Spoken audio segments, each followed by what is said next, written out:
तो सबसे पहले सभी भाइयों को हर हर महादेव। तो भाइयों, आज मैं विकास से जुड़े हुए सारे सवालों का जवाब देने के लिए आया हूँ। ऐसा कब हुआ, कैसे हुआ, आप लोगों के बहुत सारे सवाल हैं। हम लोग कहाँ से हैं, तो इन सारे सवालों का जवाब देने के लिए मैं आया हूँ। तो उससे पहले मैं आपको एक बात बताना चाहता हूँ कि हमारी जो डाक कावड़ है, हम लोग कहाँ जा रहे थे। तो शुरुआत हमारी सावन के पहले सोमवार से होती है।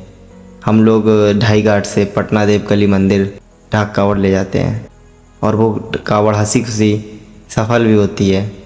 लेकिन ऐसे ही में विकास ने बोला था मुझसे कि हम ना एक अगले सोमवार को भी चलेंगे ढाई घाट से गोला, लगभग 150 किलोमीटर दूर है, वहाँ से डाक कावड़ लेके जाएंगे। हम लोग बहुत ही उत्साहित थे और खुशी थी कि हमारी पहली डाक कावड़ जो सफल हुई थी। और उसी उत्साह से हमने बोला था कि जब हम यहाँ तक आ गए हैं तो अगली बार हम गोला गोकर्णनाथ भी जल चढ़ा देंगे। तो उसी के साथ हम लोग जा रहे थे। हम लोगों ने गंगा जी स्नान करके वहाँ से जल भरा। हम लोग चल दिए थे, डाक कावड़ लेके जा रहे थे। लगभग 70 किलोमीटर दूर चल दिए थे हम लोग। 70 किलोमीटर आगे हम लोग शाहजहानपुर पहुँच जाते हैं और वहाँ पर पहुँचने के बाद एक कावड़ होती है, मतलब हम लोग उससे आगे निकलने की कोशिश करते हैं। अचानक से हमारा एक बंदा, मतलब जिसके पास हमारी जो कावड़ होती है ना भाई, हमारा बंदा वहाँ पर गिर जाता है और कावड़ खंडित हो जाती है। तो फिर हम लोगों ने माफ़ी मांगी।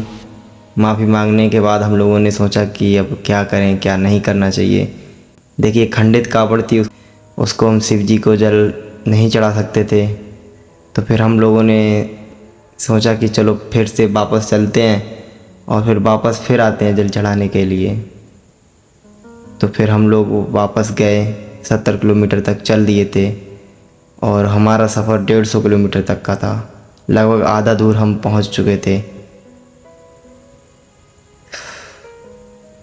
फिर हम लोग वापस गंगा जी पर गए। हम लोगों ने दोबारा से स्नान किया। स्नान करने के बाद हम लोगों ने जल भरा। जल भरने के बाद और हम लोग हंसी खुशी उत्साह लेके भोलेनाथ के प्रति इतनी शिद्दत थी, इतने मतलब प्रेम से लेके जा रहे थे।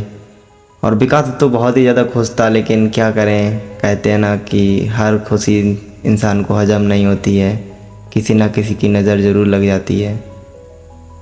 ऐसा होना तो नहीं चाहिए, लेकिन क्या करें, हमारी भक्ति में शायद कहीं ना कहीं खोट रह गई होगी जो भोलेनाथ को पसंद ही नहीं आई हमारी। लेकिन ये हमारी कांवड़ यात्रा एक आखिरी कांवड़ यात्रा बन गई। किसी ने नहीं सोचा था कि मतलब ऐसा होगा। तो हम लोग कांवड़ लेके जा रहे थे भाई, हम लोग पहुँचे, चल दिए थे। लगभग 1 बजे से हम लोगों ने स्टार्ट की थी अपनी कांवड़।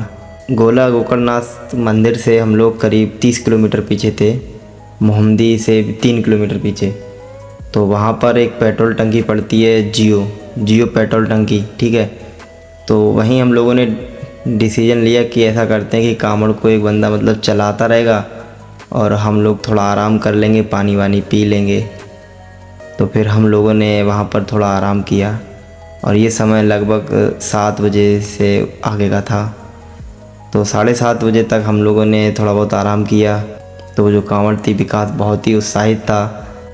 कांवड़ हमारी पहुँच गई थी, क्योंकि हम लोग बहुत ही टूट चुके थे हमारी जब कांवड़ खंडित हुई थी। हम 70 किलोमीटर तक चल दिए थे। आप अंदाज़ा लगाइए, 70 किलोमीटर बहुत ही ज़्यादा होता है। तो वो उत्साह, और सुबह का समय था, थोड़ी सी बारिश भी हो रही थी, तो उससे मतलब हमें कोई दिक्कत नहीं हो रही थी। हम लोग बस यही बोल रहे थे कि भोले बाबा हम लोगों से बहुत ही प्रसन्न है, जो हम लोग मतलब इतनी मेहनत से कांवड़ ला रहे हैं। वरना सुबह के टाइम पे तो धूप निकल आती है, धूप निकली होती तो हम लोगों को काफ़ी ज़्यादा दिक्कत भी होती। तो लगभग 7:30 बजे का समय, और विकास ने कावड़ अपने हाथ में ली और बोला कि चलो अब बहुत हो गया, अब चलते हैं, भोलेनाथ को जल भी चढ़ाना है, नहीं तो मंदिर में भीड़ हो जाएगी, ऐसा बोला। तो जैसे ही विकास वहाँ से निकला, 50 मीटर भी नहीं निकल पाया होगा, पीछे से एक पिकअप आती है बहुत ही तेज़ रफ्तार से और विकास को टक्कर मार देती है और विकास वहीं पर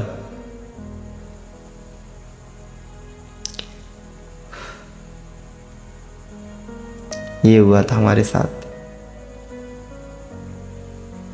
हम किसी को नहीं पता था कि हमारी ये कांवड़ यात्रा अंतिम कांवड़ यात्रा बन जाएगी।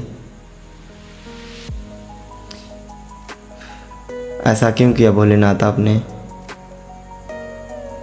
हमारी कांवड़ खंडित हुई थी, हम लोगों ने माफ़ी मांगी। हम अपनी मेहनत और अपनी श्रद्धा के साथ आ रहे थे आपके पास, लेकिन हमारे साथ ही अन्याय हुआ। तो सबसे ज़्यादा सवाल पूछा जाने वाला, ये हादसा कब और कहाँ हुआ? तो ये हादसा भाई हमने बता दिया कि मोहम्मदी से 3 किलोमीटर पीछे जियो पेट्रोल पंप के पास, और सुबह के 7:30 बज रहे थे। और दूसरा सवाल ये है कि विकास भाई कहाँ के रहने वाले थे? हम लोग रहते हैं हंसा गौराईपुर, मेरा गांव है। हमारा ज़िला फर्रुखाबाद पड़ता है, तहसील हमारी कायमगंज है और थाना हमारा शमशाबाद है। उम्मीद करता हूँ कि आप लोगों को आपके सारे सवालों का जवाब मिल चुका होगा, और मेरा मन नहीं कर रहा है कि आप लोगों के सवालों का जवाब दूँ। दिमाग काम ही नहीं कर रहा यार। धन्यवाद। हर हर महादेव।